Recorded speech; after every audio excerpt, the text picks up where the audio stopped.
Hello, everyone, and welcome back to episode 2 of the inner monologue series, or lack of inner monologue series. Today, we are going to talk about loneliness, isolation, and the collapse of real community. We're going to get right into it. I know the last video I did a, update and stuff like that. I'll do a quick run through.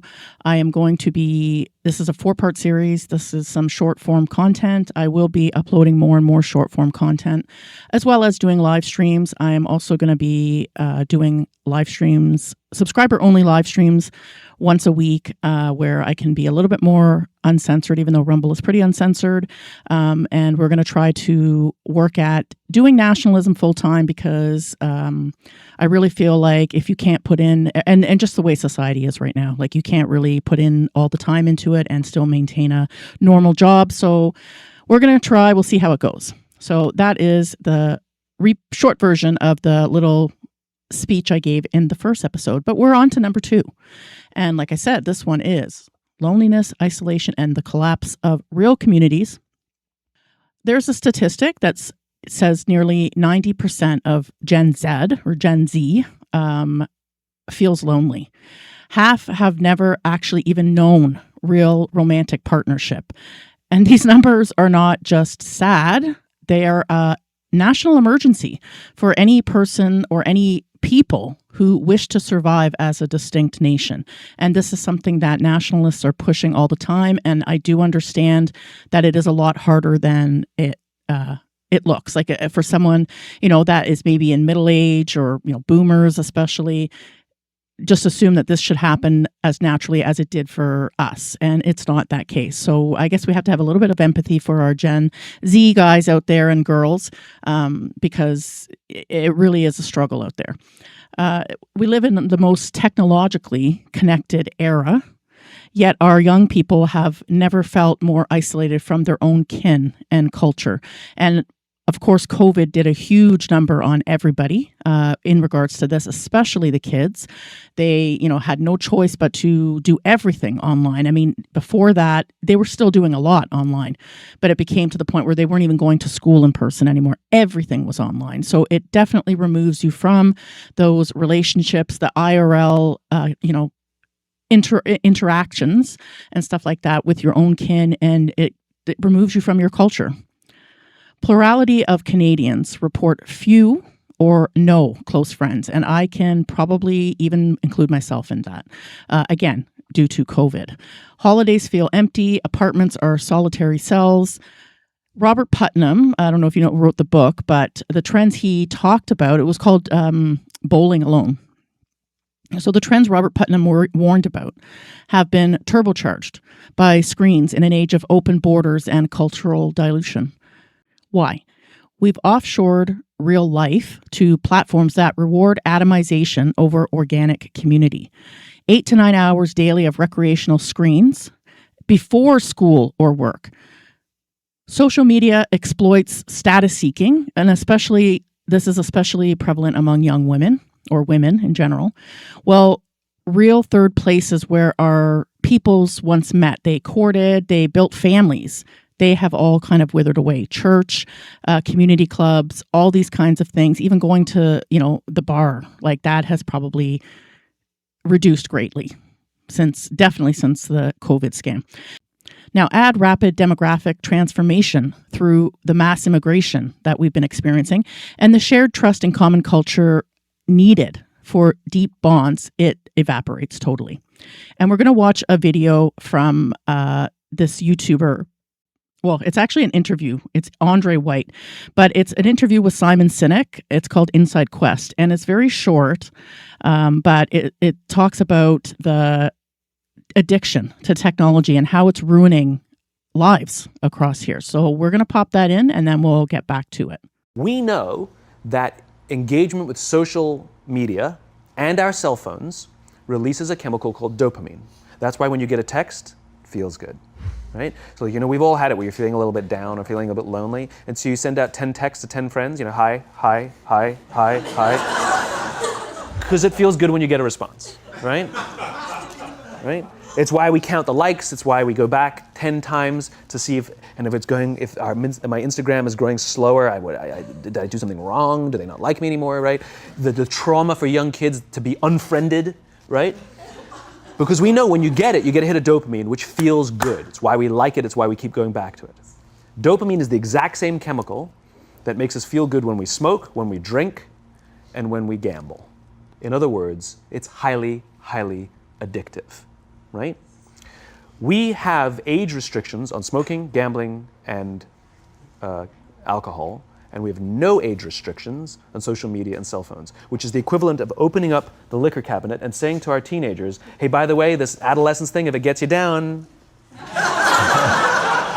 But that's basically what's happening. That's basically what's happening, right? That's basically what happened. You have an entire generation that has access to an addictive, numbing chemical called dopamine through social media and cell phones as they're going through the high stress of adolescence. Why is this important?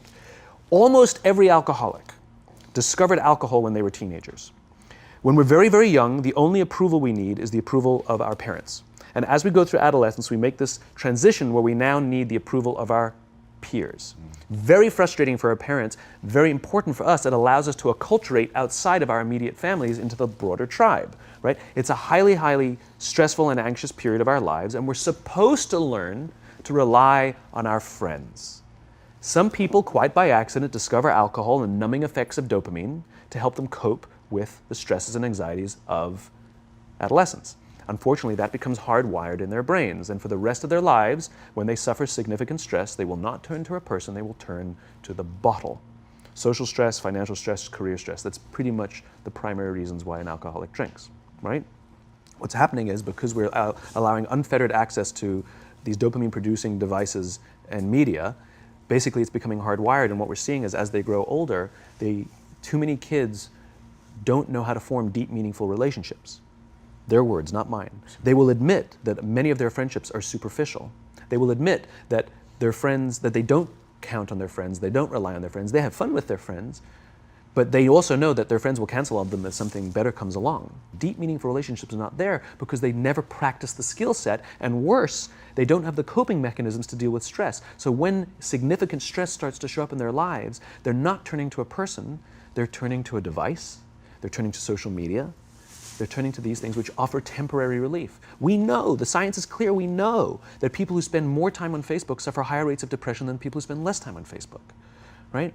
These things balanced. Alcohol is not bad, too much alcohol is bad. Gambling is fun, too much gambling is dangerous, right? There's nothing wrong with social media and cell phones. It's the imbalance, right? If you're sitting at dinner with your friends and you're texting somebody who's not there, that's a problem. That's an addiction.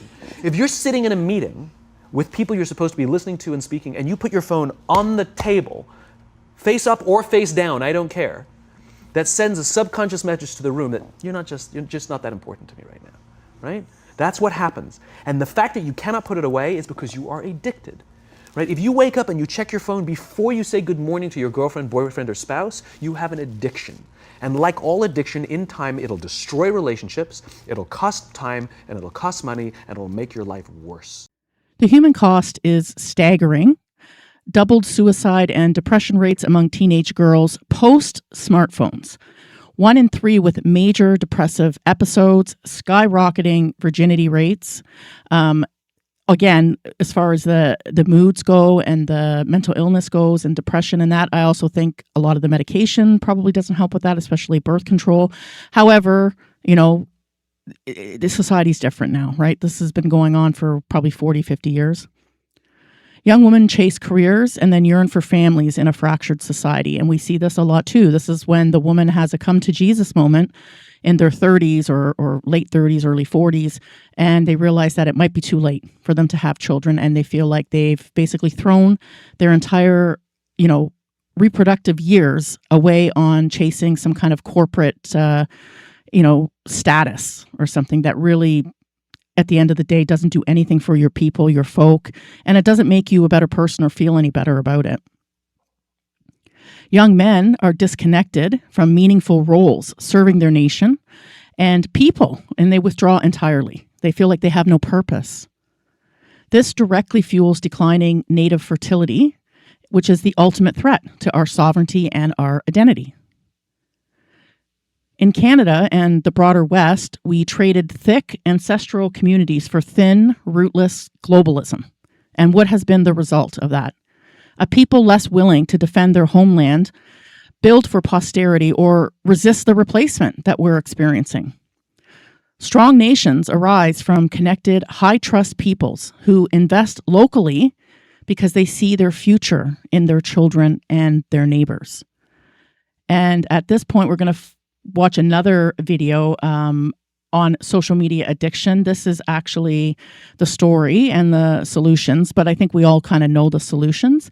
But we're going to put at least some of this video in there, at least the important parts, and we're going to cover or let you see what they have to say about the social media addiction. This is by Dr. Christine Heim on YouTube.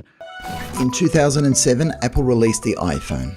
It was the first all-in-one phone, iPad and internet communicator. It was a game changer.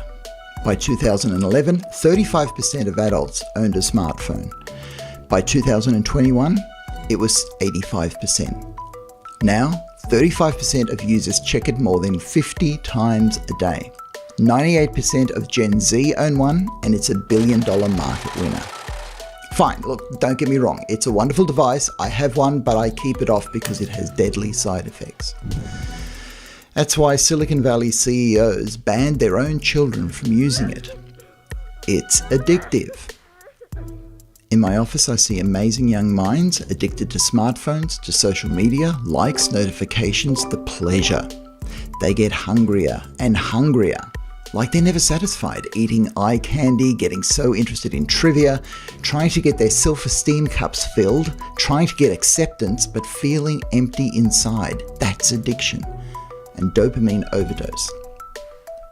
Look, the smartphone and social media combination is such a winner because it's so addictive through dopamine pleasure.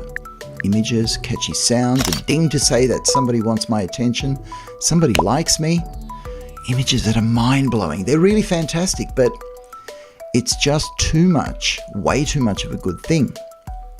It's addictive in the same way that drugs, gambling, and porn are addictive. Dopamine release in the brain's reward system. This really is selling addiction. Many of us are addicted, and you can tell when you start to complain about having less time, less friends, and being lonelier. Well, where did your time go? Where did your friends go? How did you get to be lonelier when the population's rising and we're more connected? We're being sold a lie here. Internet addiction eats up your time. Likes, news feeds, movies, hit series, and very interesting opinion pieces on current affairs. This all smashes your brain with information, image, entertainment overload. It's a recognized psychological disorder. So as a psychiatrist, here's what I think is going on. This all taps into deep human needs. The need to know, to be accepted, to explore and develop an identity, and even that core need to try to find out what life is all about. People think the answer to that question is actually on the internet. This is what leads to people sleeping with their phones rather than with somebody that they love. People waking up to check their news feeds and likes instead of saying good morning to a human being. It cuts off human connection. People even use toilet time to stay connected. They'd rather race home to surf the net rather than surfing the waves or to play out in the streets. Or they'll diligently practice a video game rather than diligently pass college exams. I've seen it in my work, and it saddens me. It saddens me deeply. People live life through a 3x6-inch brick window. They don't experience life. This technology promised us a bigger world, but for some, it's delivered a world about as big as your bedroom. You don't have to leave. Many people don't. Second-hand lives, robbed of identity, life, and real friends. And this is all an addiction sold as a sexy must-have product. I'll quote some studies here. Young adults are more comfortable being online than at a party. That's not my opinion, that's from a study. Young people said that we actually like our smartphones more than we like people.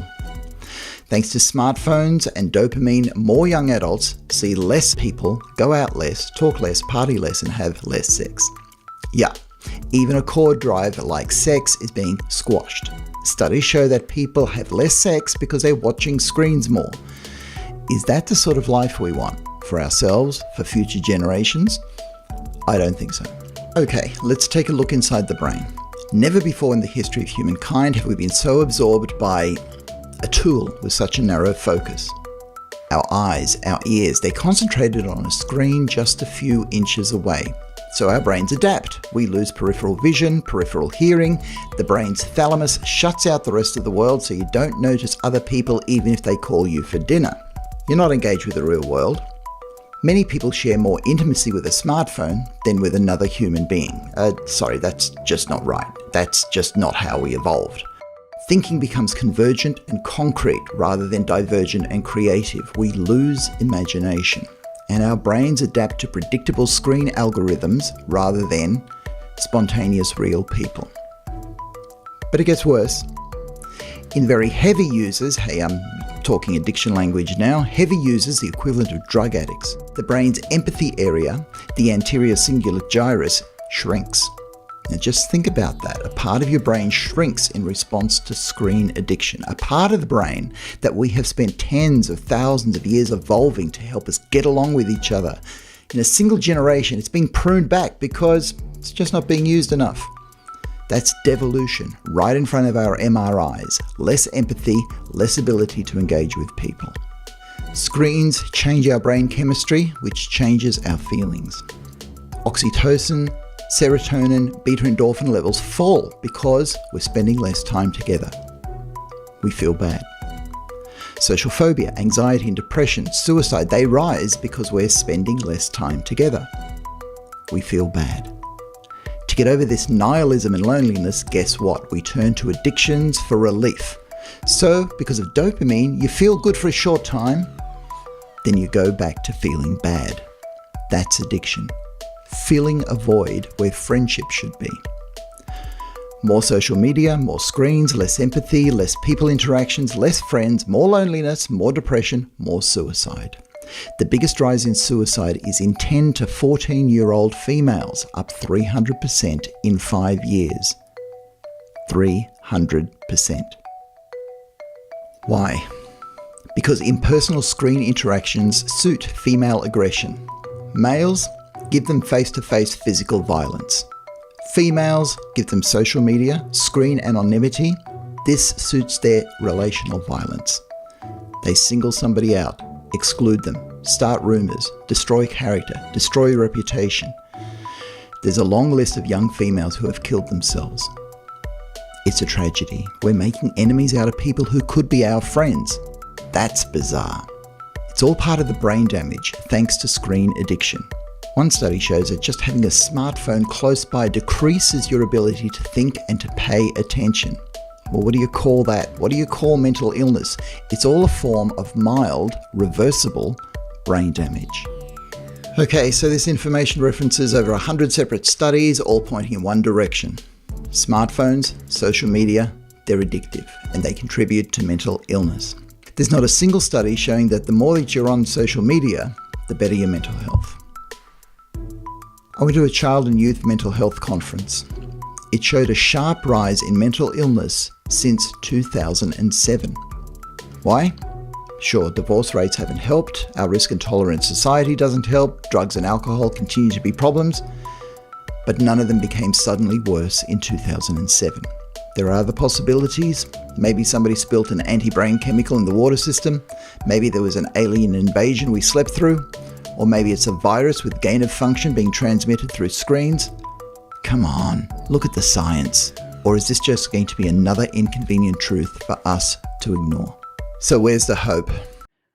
The good news is that, as always, us nationalists, we think that we're going to be able to turn this around. We have hope for our nation.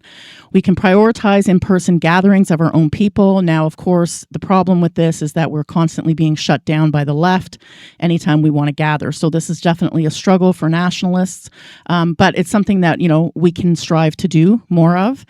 We can rebuild third places rooted in Canadian heritage.